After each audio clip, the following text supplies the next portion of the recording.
Welcome to Caldwell County Today. I'm Paige Counts, Public Information Officer for Caldwell County. Joining me today is Keith Smith. Hello, Keith. Welcome. Hey, Paige. How are you? I am doing well, and I'm excited. We are talking about dinner theater. We are. For the first time in 2 years, we're resuming dinner theater in Hudson. We were working on a play back in the spring of 2020 last year, and I've told you this before, I think on air. It was going so well that I said something, I told the ladies in the show, and we'll talk about them in a few minutes, but I told the ladies in the show, something's going to happen to sabotage this. And to quote a line from the show, boy, howdy did it ever. Boy, howdy did it ever. I remember we did an interview much like this one. Mm-hmm. And I guess it must have been early March, late February of 2020, talking about this show, and I'm super excited then, and I'm just as excited now about this show. Well, it works. It's a good comeback in a lot of ways because we are doing the same show. These five ladies who, as I said, we'll talk about, were capturing magic, and it was going so well, and we had the set built and was ready to, we were ready to load it into the theater, and got canceled, and we worked like the dickens to get the same women back and to coordinate all of our schedules, but it happened, and I told you just off air just a few moments ago, I had trepidation, like I felt like I was really, messing with their schedules, trying to get them back, and would we have the same magic? 5 minutes into our first rehearsal, it's going to be better than it was before. This is just meant to be. And the play is the Sweet Delilah Swim Club. That is correct. It used to be called Dixie Swim Club. I only say that because people will remember that name. But in our changing social times, the name was changed to Sweet Delilah Swim Club. But the play content is exactly the same. And I found out that Jim Engelman, who does some shows with us, had looked up and had pointed out that a sweet Delilah is a sweet pepper. So it's not a woman named Delilah. It's not after Samson, but it's a sweet pepper. And the show's just the show was written by a playwright team of Jones, Hope, and Wooten. It's a woman and two men, and they've been writing shows together since about 2005, 2006, and have written 22 shows. And they have a formula, but it really works. I've directed 4 of their shows and have seen 5 or 6 and have read others, and to me, this is their best show. It was one of their early ones. It's just so well balanced. It's got 4 or 5 laughs a minute, but it also has some touching moments as well. And it's just balanced and well written, and the characters get fleshed out. They have a penchant. They're known for writing strong roles for women, and a lot of shows have women and men, but this does happen to be 5 women, and they just know. I guess the men have strong feminine sides, but guided by the lady, Miss Jones, they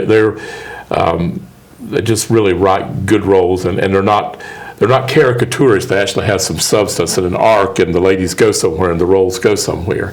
And I always say this too. A lot of people dismiss these kind of shows, especially if they're women, because a guy will say, well, I don't want to go see that. That's a ladies' show. We'll let them do it. There was a guy who about 5 years ago finally came. He said his wife had been pestering him to come to a show for years, and he kept turning it down. He finally came, and now he says, I don't know why I didn't come sooner. He comes to every show. But gentlemen, if you want insight into your women, this is a show to see. You'll understand them a lot better when you see this show. If you're human, you'll like this show. If you're Southern, you'll really like this show. And if you haven't been to a show at the HUB, you are really missing out. Yes, I think so. That is something.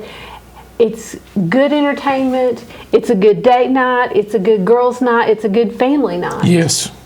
And I've mentioned before how what we have is really special, and I think a lot of people know that, and if they come, they understand that. But to have something of this caliber and this size in a small community like Hudson is really a special thing, and we have to take care to keep promoting it and to keep bringing people in, because that's what makes it successful. We count on people to come see the shows.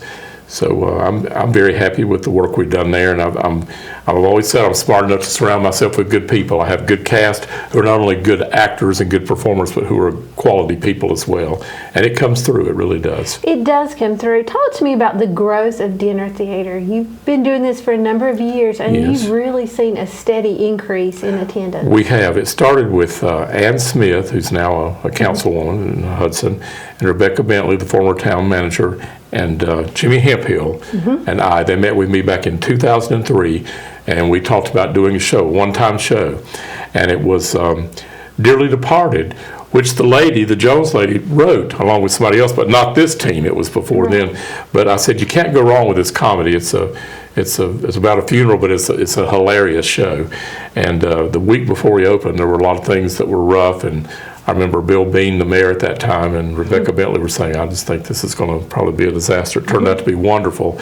And now 29 shows later, we're still going strong. We've added, we didn't have a curtain to start with, didn't have any microphones. It was like a gymnasium, the auditorium at the school. Wah-wah sound. Well, since then we've had acoustical tiling. We have good sound equipment. We're working on light equipment continually. We bring in people professionally to run the tech for it. We've added curtains. Obviously added 2 dressing rooms. It's just grown by leaps and bounds. We've learned how to do dinner theater and how to coordinate that, and it's a system. It takes the whole group working together, but it has developed, and we're very happy with where it's been and where it's going.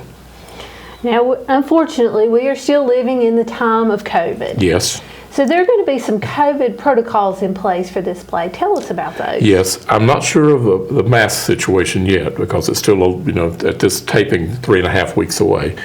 But we definitely will have, it'll be catered by Dan'l Boone Inn, who is one of our caterers that we use a lot, and we use others as well. But it'll be the standard fare that they have, the fried chicken and country ham and mashed potatoes and gravy and green beans and strawberry shortcake. I'm leading into your question, I promise. That's I tell you, I always do. I always hungry. Biscuit. Yeah, I want people to be hungry to come. But instead of, it'll still go through a line, but instead of you dishing out yourself in buffet style, they will be serving. So it's a protection of not everyone handling that equipment. And actually, we've done some recent things with where seats have been together. It's tables, so at least there's some separation. And of course, we trust people to monitor themselves too. If they're sick, you wouldn't be coming. But also after the show, when we take our bows, one of our big things is always greeting our audiences. But under current circumstances, we're going to wave and appreciate the audience, and then the curtain will close and everybody will go their own way. So there are some guards in place to be careful of how we proceed. I think people are just happy to be getting back out. And it's like everything else, balance and moderation. You can't just go crazy doing things, but at the same time, you have to live life and continue and move ahead. So that's right. And these 5 ladies, we've already mentioned, they were ready to do this in 2020, a year and a half ago. Or a little more. Yes, we were really close to performance level at that point.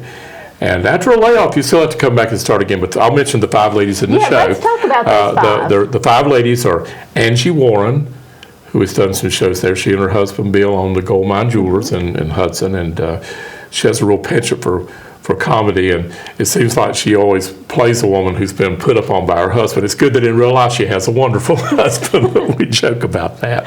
In this show, she's married 4 times so through the years, and I'll talk about through the years in a minute. There's another Angie Gregg, who works with Robin's Nest.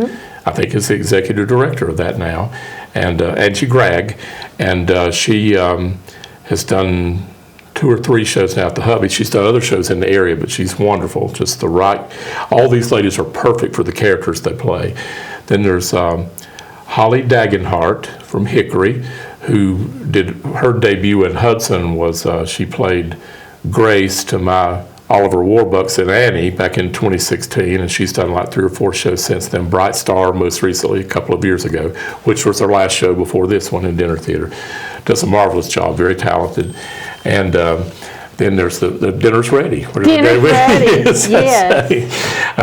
And then there's Tammy Williamson. And I'm so proud of her. She works in Hudson. She's been very involved with the HUB steering committee and the growth of the HUB. But Tammy and her husband Dustin have been very involved. And this is only Tammy's 3rd show, but she's just grown by leaps and bounds. She's got very natural, innate ability, and she's just keeps bringing it to the front. She's perfect for this role she plays. And we'll talk about the roles in a minute, too.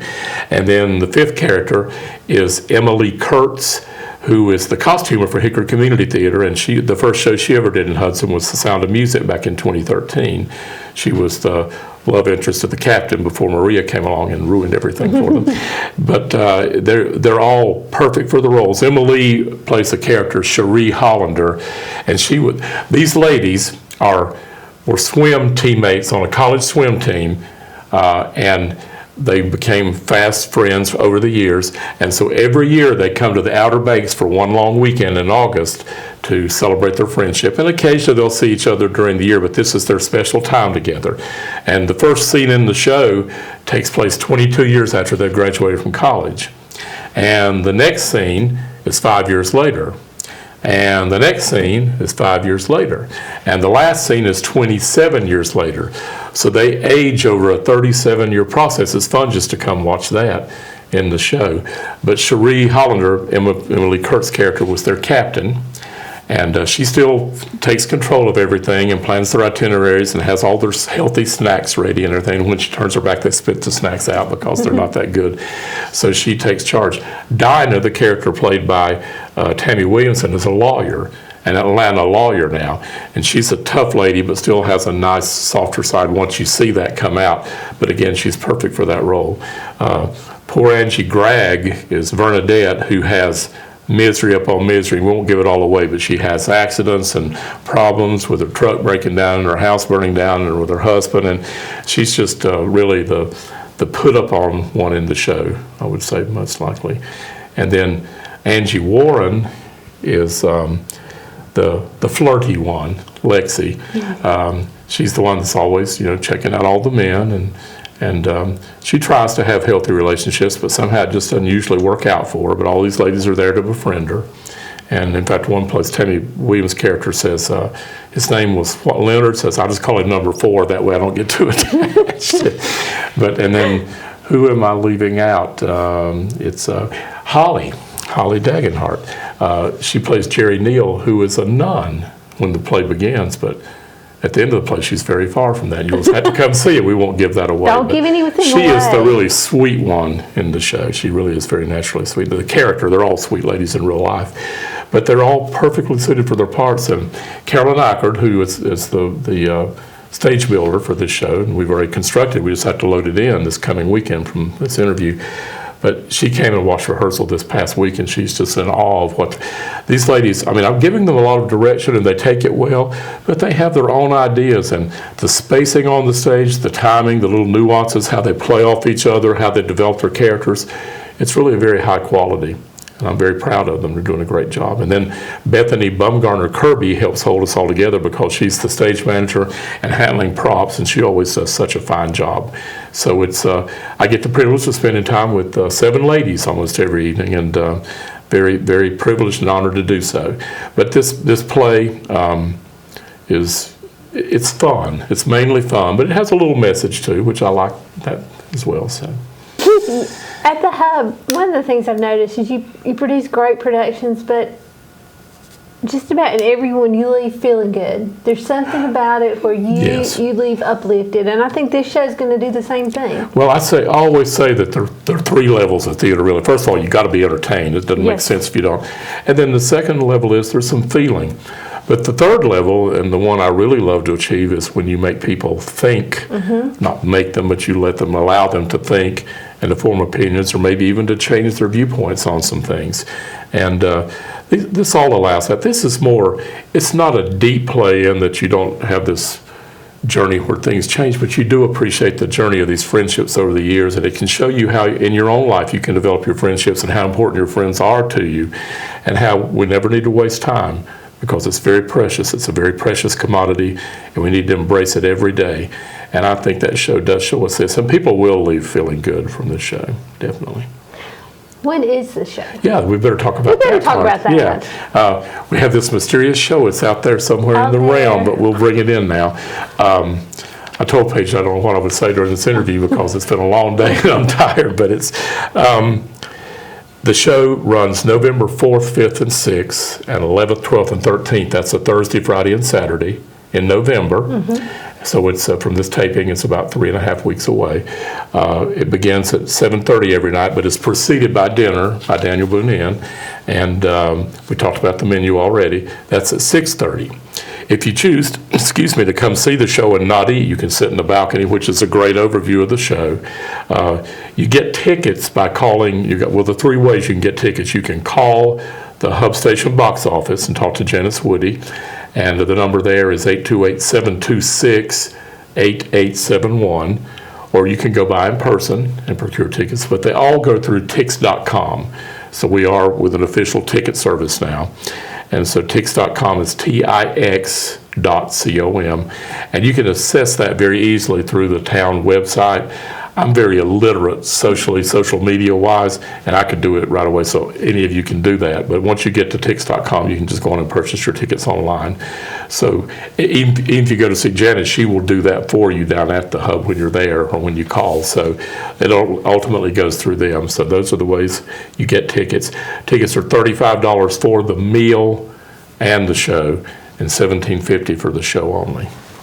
So get your tickets. Go ahead, go online and make that purchase. Don't wait until November 2nd. Go ahead and That's get right. online. Do it now. That's why we're doing this show early. I was going to mention, I think I've said most of what I wanted to say, but you mentioned earlier about how dinner theater had evolved. It was mainly probably local people in the community, the first ones. Now we have a very steady audience of like 100-mile radius. We always have groups from, now how COVID affects this, and senior groups, a lot of senior groups, I don't know. But we have groups from Gastonia that are regular, from Greensboro, from Charlotte, and they're not just once in a while. These are people who have become regular guests of ours because they appreciate what we're doing, and we're so grateful to have everybody, whether you're from Sawmills or Saudi Arabia. We're glad to have you. So Certainly. Keith, thank you for being here. Thank you for what you're doing for arts in our community. Well, I appreciate the opportunity. Like I said, I have a lot of good people around me, but I can't stress enough how in this season, with everything that's going on with COVID and other things and coming up on the holiday season, it's really easy for something like this to fall through the cracks. But this is an evening you can come enjoy yourself, have a meal, not have to prepare the meal, and you really will leave this one with laughter and good feeling in your heart. It is a special show. Out of the 29, I can say that because I've directed all 29 of them. I don't want to rate them. They're like apples and oranges. There are 3 or 4 that will always stand out for me, but I could very easily see this being like one of our top 5 we've ever done. It's just the way it's written, the way it's performed, the feeling. It's not overly long. It's not overly wrought. It will entertain you. So don't miss one of the top 5 shows the Hub has ever done. And I'll claim, to all the actors and the former ones, I'll claim that, no, your show was in that. So, yes, we're not going to list the top 5. But Eric's been in a couple of them.